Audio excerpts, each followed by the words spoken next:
Graças a paz, irmãos. Amém? Todos me ouvem bem? Vamos ficar de pé, vamos orar?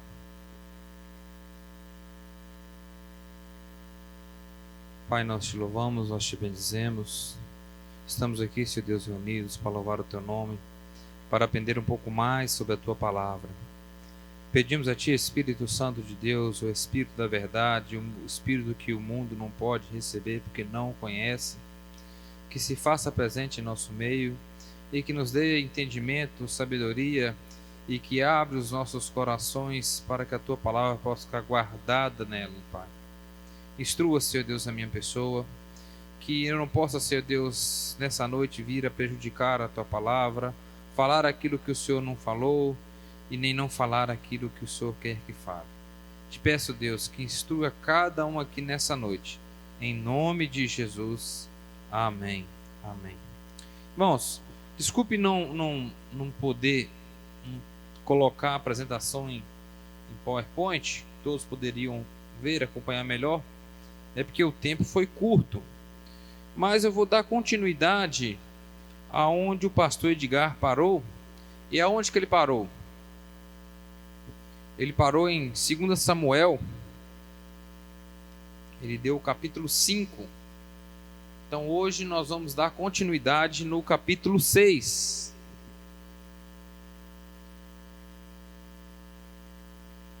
Segunda Samuel, capítulo 6. Podem ficar tranquilos, só depois que todo mundo achar é que nós iremos ler.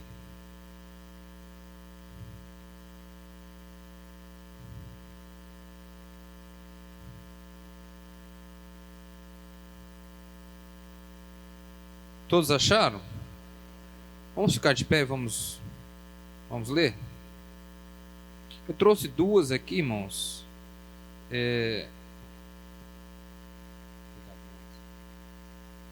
Porque uma tem algumas diferenças de tradução para a outra. Então eu vou ler nenhuma e alguns comentários eu faço utilizando a outra. Uma das traduções que eu trouxe aqui fala o seguinte: 2 Samuel capítulo 6. O título é Davi leva a arca para Jerusalém. Mais uma vez, Davi reuniu os melhores soldados de Israel, num total de 30.000 homens. Conduziu-os até a cidade de Bala, em Judá, com o objetivo de pegar a arca da aliança, sob a qual se invoca o nome de Deus, Yahvé, o Senhor dos Exércitos, que se assenta no seu trono entre os querubins. Colocaram a arca de Deus em um carro de bois, construído especialmente para essa missão, e a retiraram da residência de Abinadab, que ficava sobre a colina. Uzá e Aió, filhos de Abinadab, conduziram um carro novo, e eles partiram dirigindo-o com a arca de Deus, desde a casa de Abinadab, que está sobre a colina. Aió caminhava diante da arca. Davi e toda a casa de Israel se alegrava perante o Senhor com todo tipo de instrumento feitos de pinho, como também harpas, saltérios, tamborins, pandeiros e símbolos. Quando chegaram a Eira, ao campo de descascar cereais, que pertencia a Nacon, os bois tropeçaram. Então Uzá estendeu a mão e segurou a arca da aliança. Imediatamente a ira do Senhor se acendeu contra Uzá, e Deus o feriu por seu erro. E Uzá morreu ali mesmo, junto à arca de Deus. Davi irritou-se, porque o Senhor irrompeu em ira contra Uzá. Por isso, aquele lugar passou a se chamar Peretz Uzá, castigo de Uzá, até o dia de hoje. Nesse dia, Davi teve grande medo de Yahvé e questionou: como poderá vir a arca de Yahvé para ficar em minha casa? Por esse motivo, ele desistiu de levar a arca do Senhor direto para a cidade de Davi. Em vez disso, levou para a casa de Obed-edom, de Gate. A arca do Senhor permaneceu na casa dele por 3 meses, e o Senhor o abençoou grandemente, bem como toda a sua família. Então informaram o rei Davi: o Senhor tem abençoado grandemente a família de Obed-edom e tudo o que eles possuem por causa da arca de Deus. Então Davi promoveu grande festa, foi até a casa de Obed-edom e ordenou que transportassem a arca de Deus para a cidade de Davi. Assim que os carregadores da arca de Yahvé deram os primeiros 6 passos, ele já havia sacrificado um boi, um novilho gordo ao Senhor. Davi, vestindo o efode, colete sacerdotal de linho,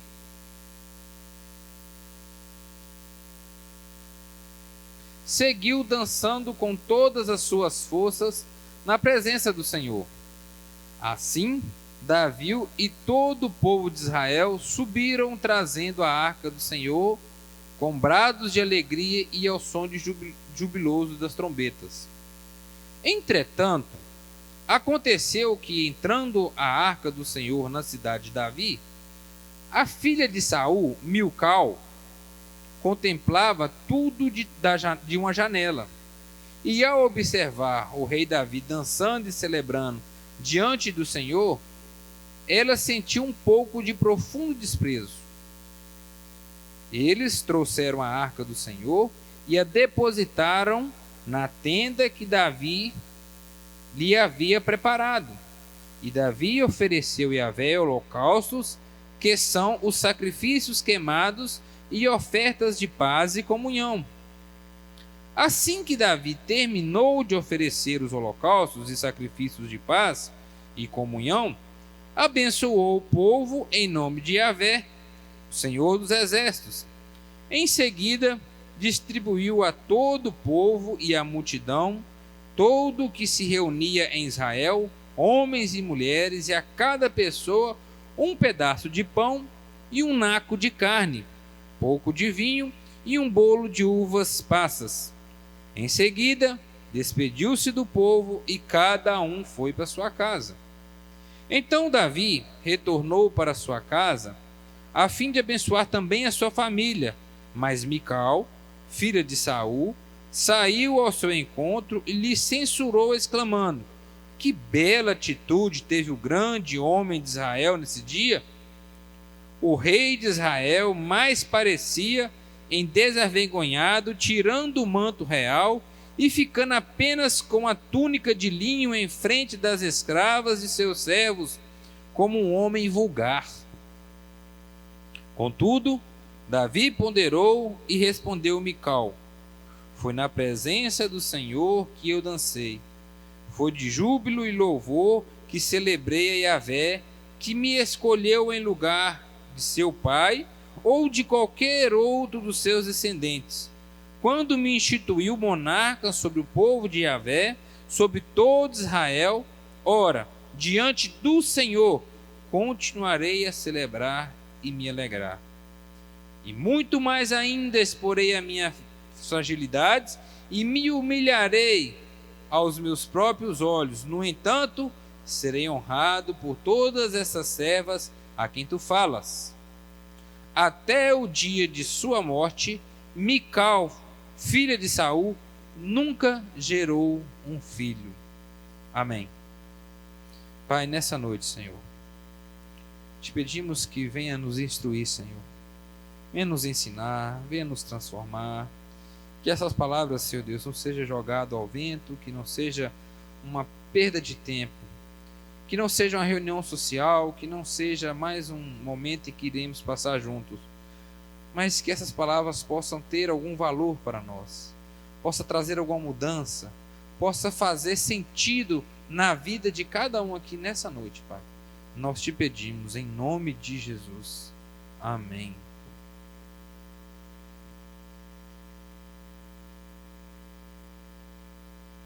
Nesse capítulo 7 existem alguns fatos muito marcantes na Bíblia, pelo menos para mim. Tem alguns fatos aqui que, quando a gente lê de primeira mão e não analisa e não pensa, você pode ficar até muito surpreso, até achar injustiça por algumas coisas. Mas quando você vai aprofundando, você começa a ver. O fato que ocorre aqui, a gente vê, foi Davi foi buscar a Arca da Aliança e trazer para Jerusalém. Davi tinha acabado de invadir Jerusalém, acabado de transformar Jerusalém na grande capital de Israel. Então Davi tinha o objetivo de ocupar aquele local, fazer dali a capital política, mas também a capital religiosa. Então Davi, ao trazer a vontade de trazer a arca para ali, era para que naquele local ele iria fazer uma tenda, e ali as pessoas iam ter um local para ir adorar a Deus. E posteriormente o seu filho Salomão construiu o templo. E a gente vê isso claro quando mais lá na frente, muitos anos depois, o seu neto Roboão, quando assume o reino, ele acaba dividindo o reino. E ele ficou com o reino do sul e Jeroboão ficou com o reino do norte. Qual foi o maior erro de Jeroboão?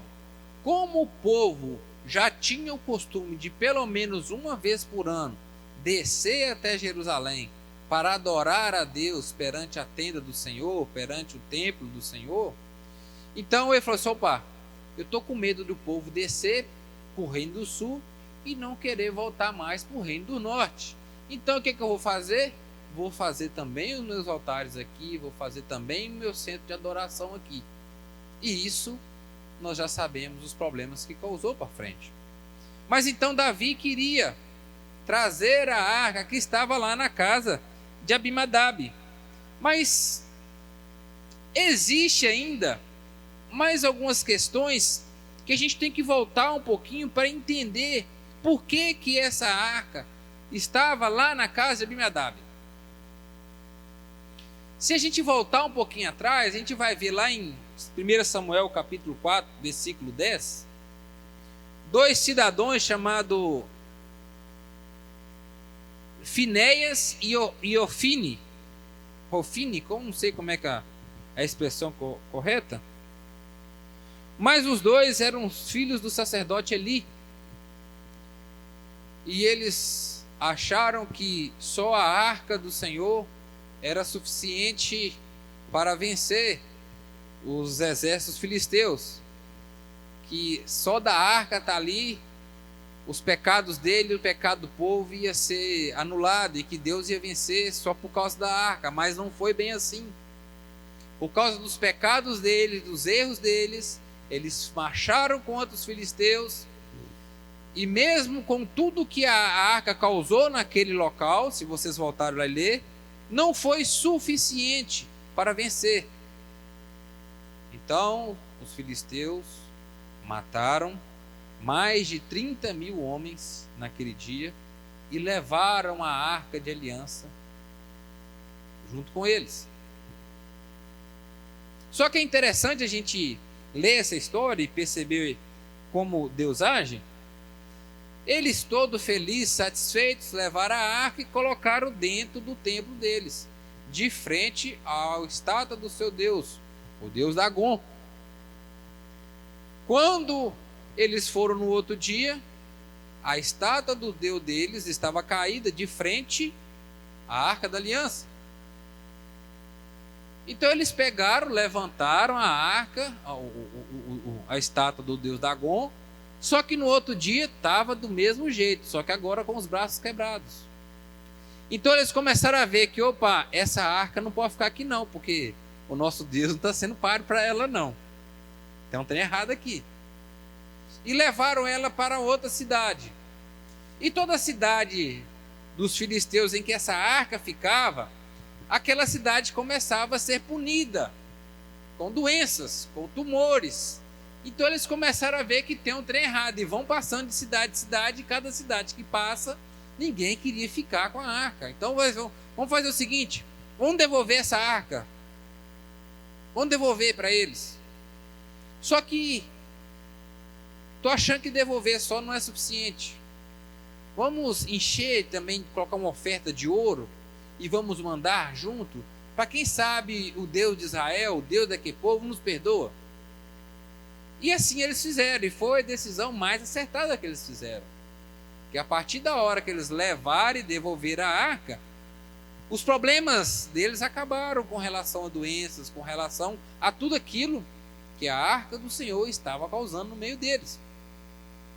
Então o que aconteceu? Eles pegaram aquela arca e deixaram. E aquela arca foi encaminhada até a casa de Abinadab. Você vai ver isso lá em 1 Samuel, capítulo 7, a partir do versículo 1, que diz assim, ó. Deixa eu ler na minha aqui.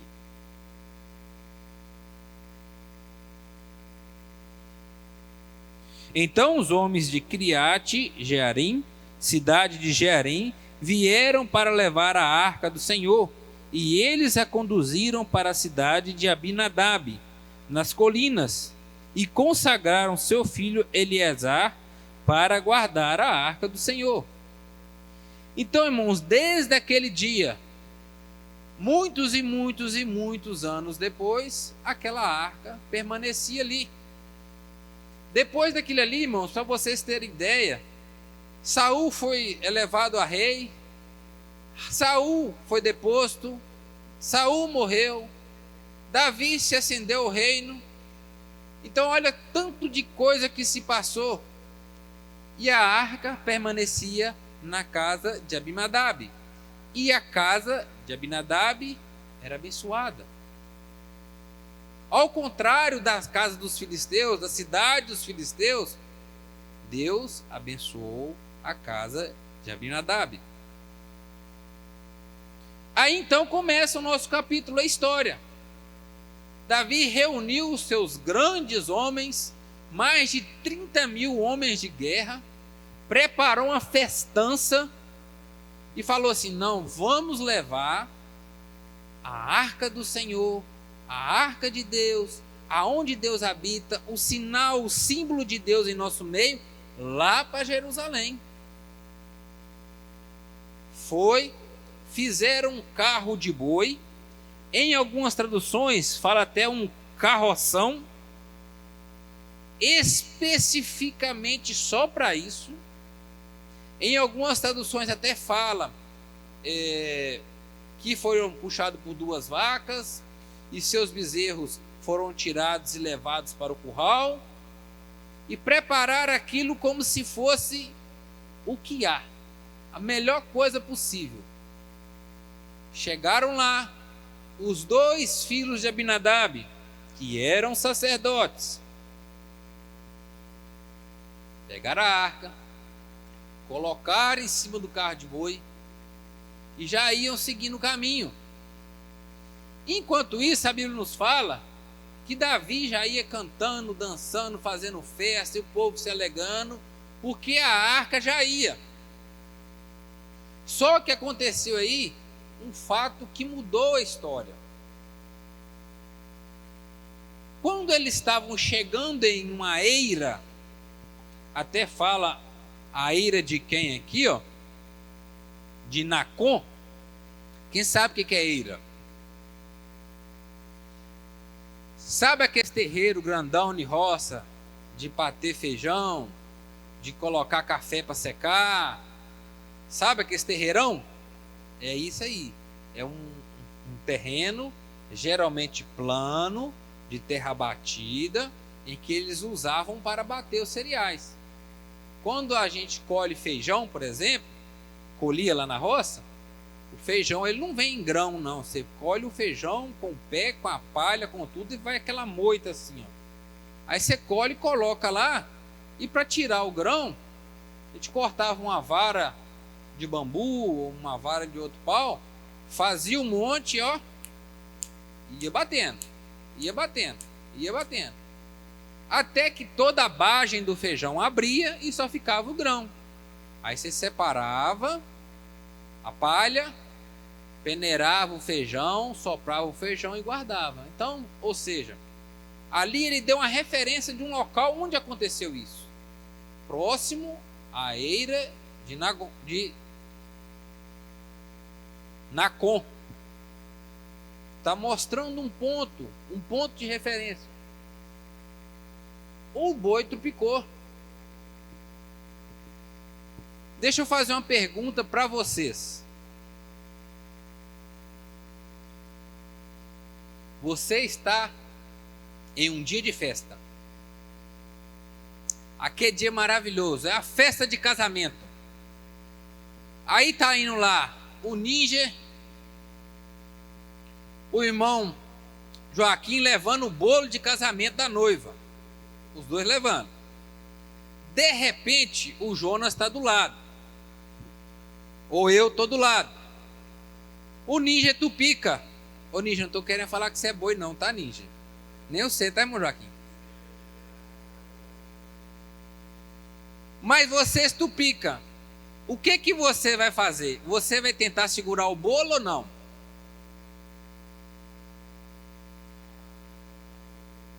Não é assim?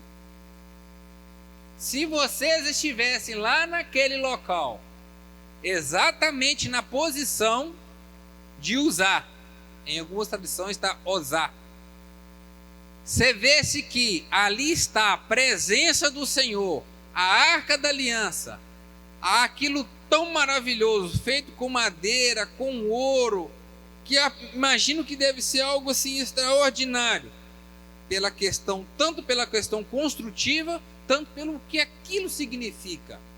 E você vai ver que aquilo vai cair no chão e deve quebrar. O que você faz? Eu vou segurar, ué. Tem alguém que faria algo diferente? Pois é, aí está o problema. Aí que o negócio ficou ruim para o lado usar. Ao segurar a arca, exatamente naquele momento Uzá morreu. Porque a ira do Senhor veio sobre ele. Aí você imagina, por que isso aconteceu? Será que aquela arca estava eletrizada? Ela estava ligada numa eletricidade 220, corrente contínua? Será que deu infarto na hora? É só coincidência. Ele encostou ali e deu infarto na hora e morreu. Não é. A Bíblia foi muito clara ao dizer que a ira do Senhor veio sobre Uzá e ele morreu exatamente por isso. Sabe, irmãos, o que eu aprendo com isso?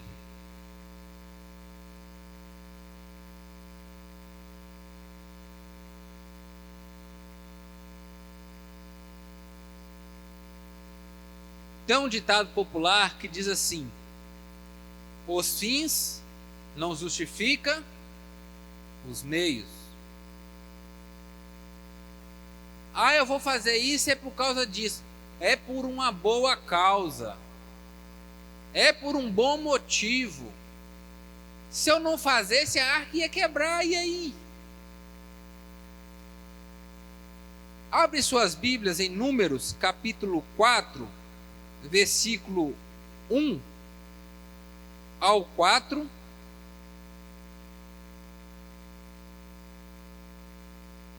Números,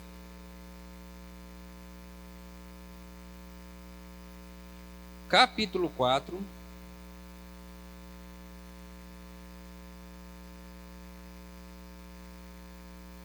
versículo 1 ao 4. Depois nós vamos pular lá para o versículo 15. Olha o que a minha tradução diz. Números, capítulo 4, versículo do 1 ao 4.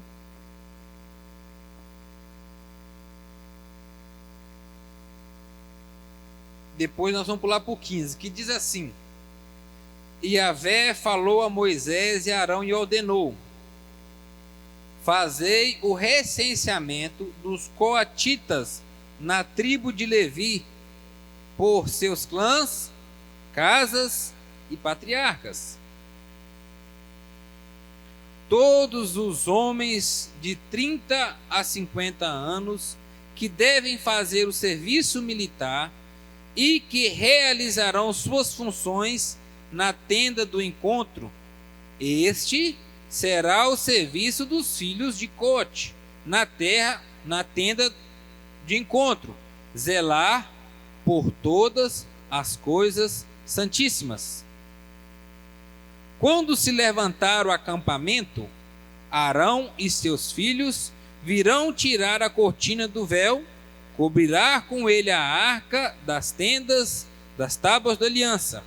E assim vai falando até o versículo 15, que eu não vou ler todo, depois em casa vocês lê, que aí vai chegar onde eu quero que vocês vejam.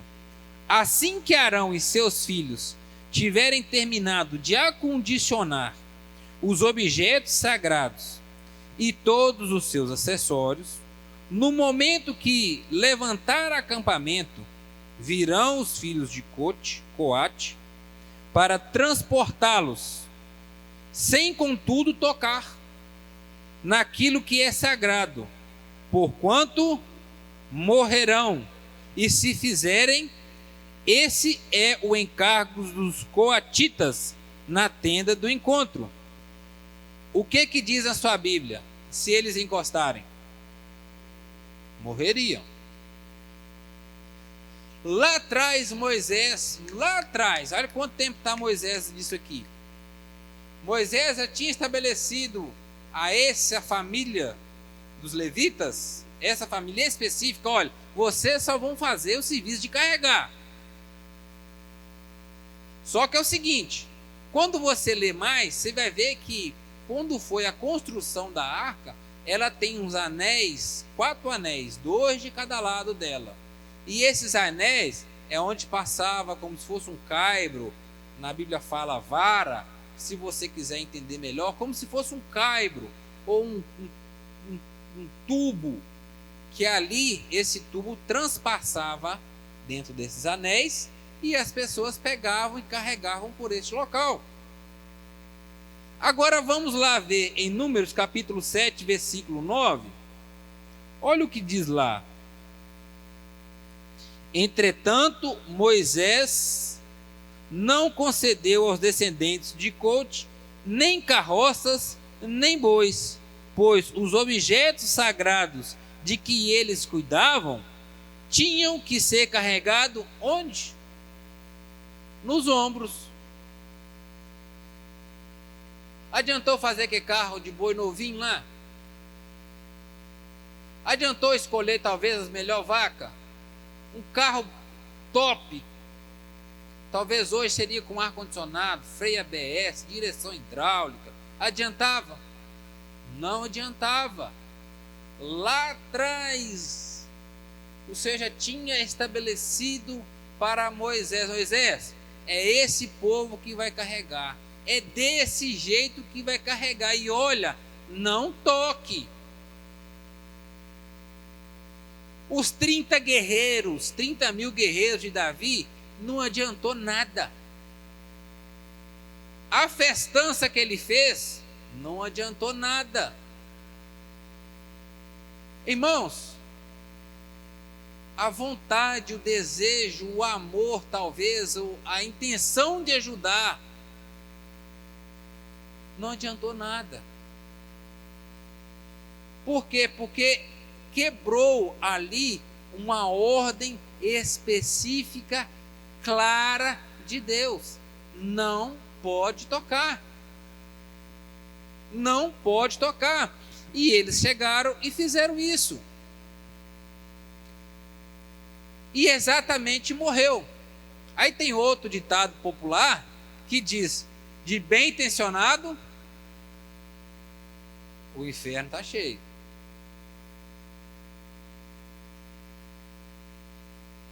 Um ponto aqui. Não estou dizendo que Uzá foi para o inferno, tá? Estou falando que ele morreu. Com relação à salvação, a Bíblia não fala nada. Se a Bíblia não fala, eu também não vou falar. Mas o fato é, ele fez algo que Deus mandou não fazer. E com muitas boas intenções. Aí, irmãos, eu fico pensando hoje, traz para o dia de hoje, quantas pessoas falam o que Deus não falou, entregam profecias e prometem curas, prometem isso e aquilo de coisas que Deus não prometeu, não mandou fazer e não quer curar. Você imagina se Deus usasse essa mesma forma de punição hoje? Pensa comigo como é que ia ser. E depois de tudo isso, deixa eu alongar porque senão não termina hoje. Davi ficou uma mistura de raiva, ficou bravinho. Deus não podia ter feito isso. E ao mesmo tempo assim, misericórdia. O cara foi agir de boa, foi tentar ajudar e morreu. Eu não vou levar para minha casa não. Eu não vou não. Estou com medo agora. Eu não vou fazer isso. O que é que ele fez? Vou pegar essa arca e vou levar para a casa de Obed-Edom. Vou deixar lá, vou esperar a poeira baixar e vou ver o que vai dar.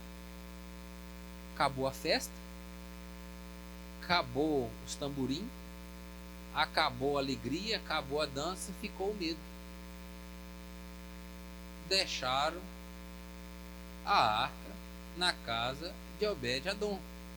Só que a Bíblia me fala que aconteceu algo muito interessante na casa de Obed-Edom. O que aconteceu? A arca ficou lá 3 meses. E durante os 3 meses que ela ficou, a casa e toda a sua família foi abençoada. Olha que coisa maravilhosa.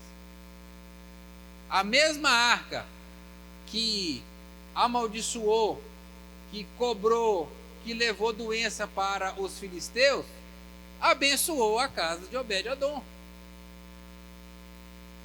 Abençoou todos os seus familiares. Então Davi, ao ver isso, falou assim: opa, Deus já acalmou.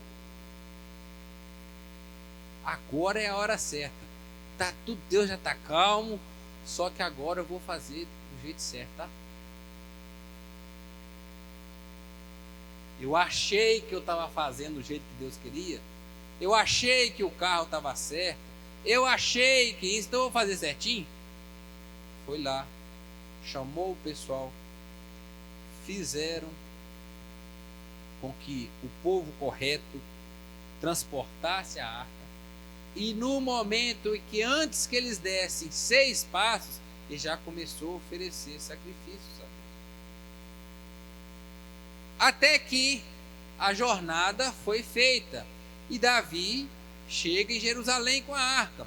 E se você procurar no Google, tá, irmãos? Se a distância entre Judá de hoje for a mesma de Jerusalém, eu não sei se mudou, deve dar aí uns 130 quilômetros, viu? Então eles ficaram 130 quilômetros carregando a arca da aliança nos ombros.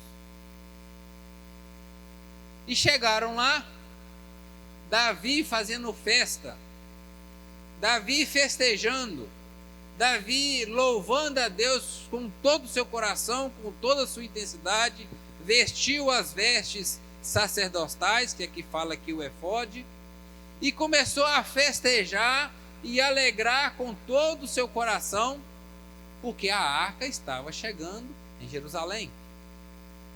Aí tem um fato muito interessante que Essa Bíblia aqui fala de uma forma diferente, que fala o seguinte, aqui nessa tradução fala que Davi cantava e dançava ao redor da arca.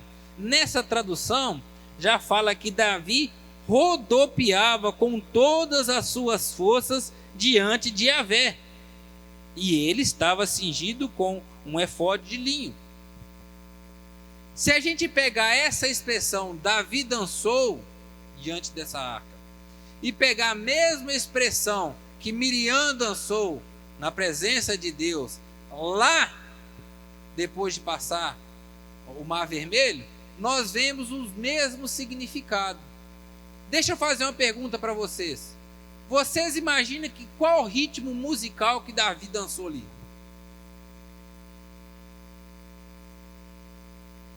Vocês acham que foi um forró? Vocês acham que foi uma música clássica? Um balé? Um sertanejo? Você acha que foi uma dança típica deles lá? Quando a Bíblia fala de que ele dançou, ele não está falando de uma dança como nós conhecemos. Quando fala que ele dançou, é uma forma de expressão cultural de se manifestar alegria ou de estar cheio de Deus. Eu gosto dessa expressão aqui que fala que ele rodopiava. Aí pensa você, um homem que acaba de receber a arca de Deus na sua cidade com toda alegria, depois de passar por tudo que passou, depois de ver toda a sua história. Você imagina as formas como que ele se manifestava aquela alegria. Quando eu li um pouco a história sobre Charles Finney, e na biografia fala do dia que ele foi batizado pelo Espírito Santo. Eu gostaria que quem pudesse, irmãos, leia sobre isso. É maravilhoso. Ele fala que era como ondas de amor que entrava e saía dentro dele e ele não conseguia se controlar. Então você imagina um homem cheio do Espírito Santo, se ele consegue se controlar. Agora imagine um autor, como descrever isso?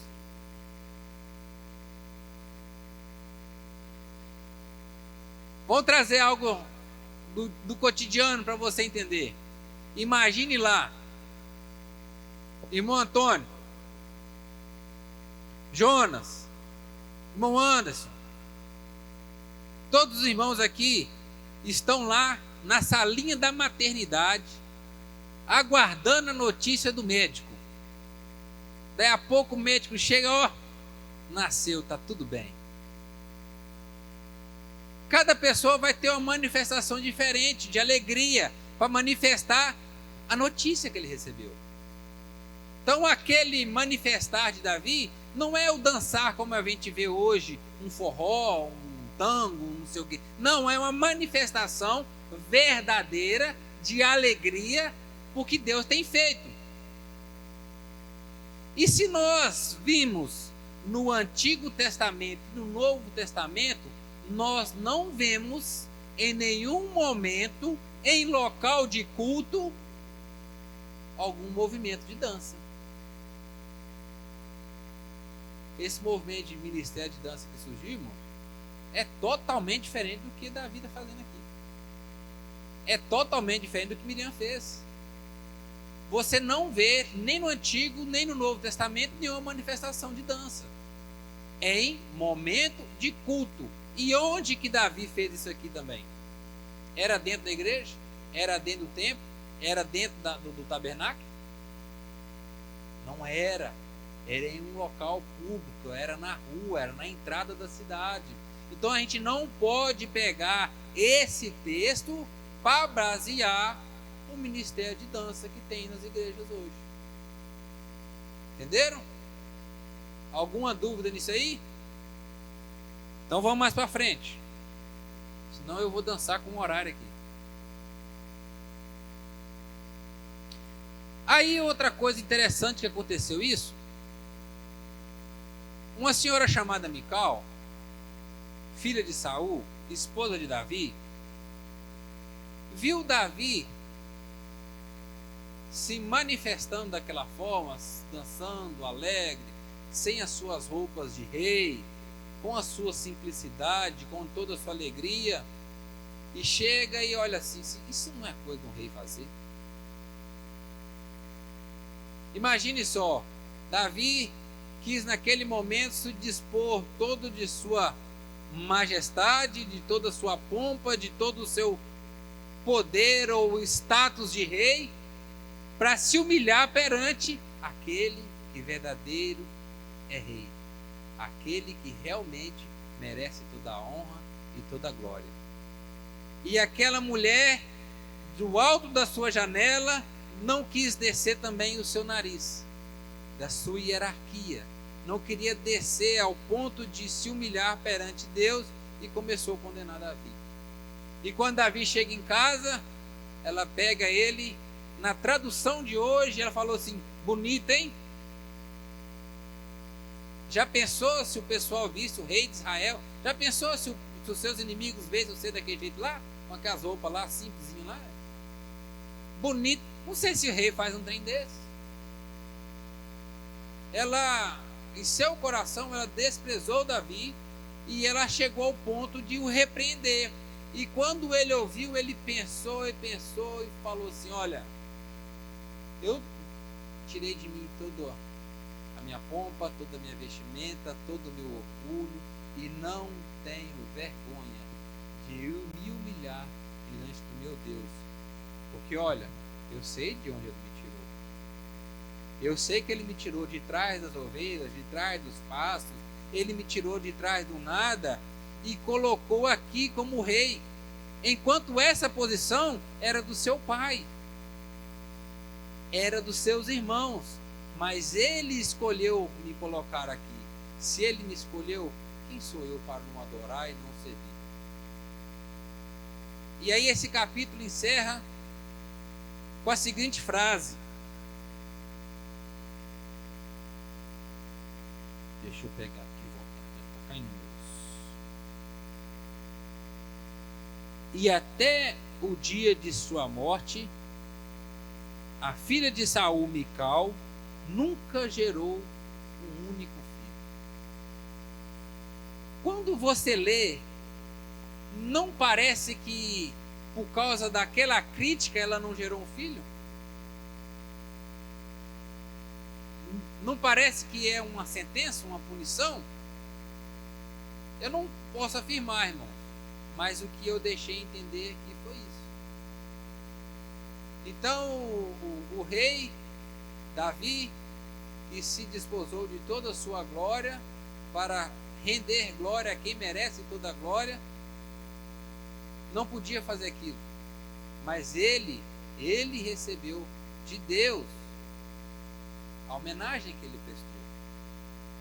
Nesse capítulo, irmãos, eu quero sintetizar com irmãos aqui 4 coisas que eu aprendi com esse capítulo. Já estamos estourando o horário. 4 coisas que esse capítulo aqui me ensina. E eu gostaria que os irmãos pensassem disso e, se possível, acrescentassem até mais.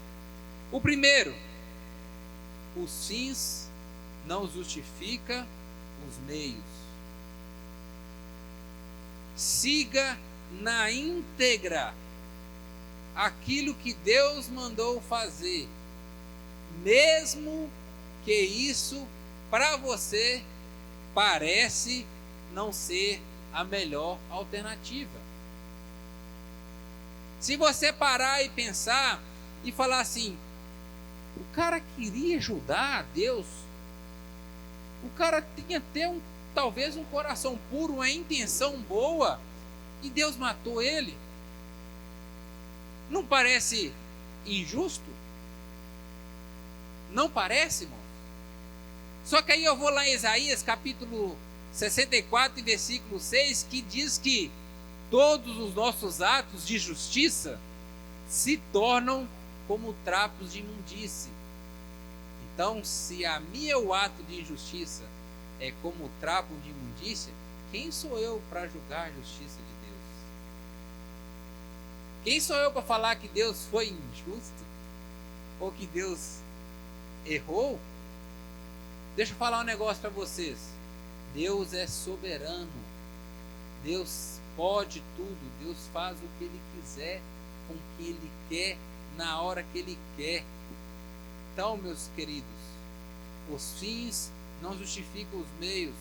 Não pensem em dar voltas, em cortar atalhos, em tentar ajudar aquilo que Deus não mandou fazer, porque não vai dar bons frutos.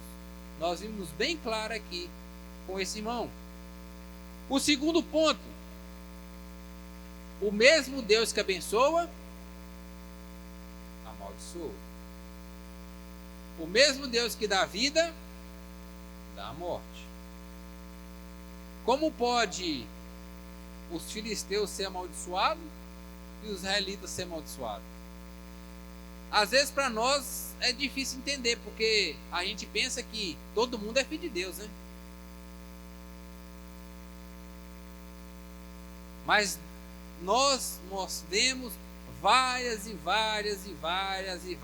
vezes na Bíblia que Deus abençoa quem Ele quer e amaldiçoa quem Ele quer. Não por simplesmente um ato de maldade. Vocês lembram que quando Deus chamou Abraão, ele falou assim: Abraão, vou dar para vocês e para sua parentela uma terra. Nessa terra hoje habitam os caldeus, mas eu não vou dar essa terra agora, porque a maldade dos caldeus ainda não atingiu o pico. Quem sabe eles se arrependem? Quem sabe haja mudança? Quando Deus faz algo, irmãos, Deus já sabe o porquê. Por mais que eu e você não concordem. Mas o mesmo Deus que abençoa, pode amaldiçoar. Terceira coisa: louve a Deus com todo o seu coração, com toda a sua alegria, com toda a sua humildade, por mais que os outros não entendam e te reprimam. Por mais que a sua voz seja assim, igual a minha, para ser mais claro. Por mais que você não saiba cantar, não saiba falar, não saiba, adore a Deus com humildade, com alegria, com retidão, porque é isso que importa.